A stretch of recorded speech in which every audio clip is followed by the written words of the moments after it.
गोदावरी नदी की जन्म कथा। गोदावरी नदी तट आपने कभी नहाते समय बोला जाने वाला एक मंत्र सुना है, गंगे च यमुने चैव गोदावरी सरस्वती नर्मदे सिंधु कावेरी जलेस्मिनी सन्निधिं कुरु।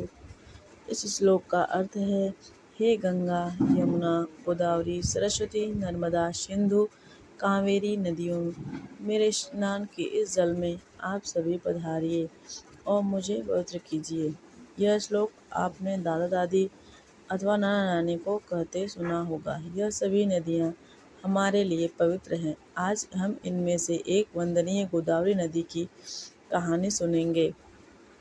भगवान शिव जी के 12 ज्योतिर्लिंग हमारी पवित्र भारत भूमि पर है। इन 12 ज्योतिर्लिंगों में तीसरे स्थान पर आता है महाराष्ट्र के नासिक जिले में गोदावरी नदी के तट पर विराजमान श्री त्र्यंबकेश्वर ज्योतिर्लिंग। यह ज्योतिर्लिंग ब्रह्मगिरि पर्वत के निकट स्थित है और ब्रह्मगिरि पर्वत से ही गोदावरी नदी का उद्गम होता है। भगवान शिव जी के 3 नेत्र होने के कारण उन्हें त्र्यंबकेश्वर कहा जाता है। यह उस समय की बात है जब महर्षि गौतम पर गौ हत्या का झूठा आरोप लगा था।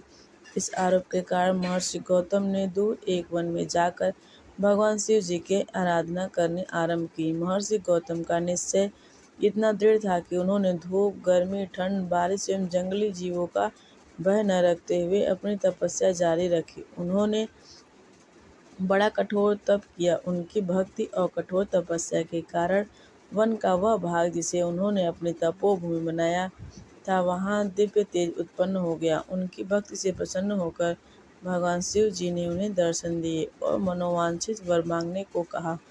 तब उन्होंने भगवान भोलेनाथ से कहा, प्रभु, यदि मेरी भक्ति सच्ची है तो कृपा करके यहाँ देवी गंगा को नदी के रूप में भेजें, जिससे मुझ पर लगा गौ हत्या का आरोप झूठा साबित हो जाएगा।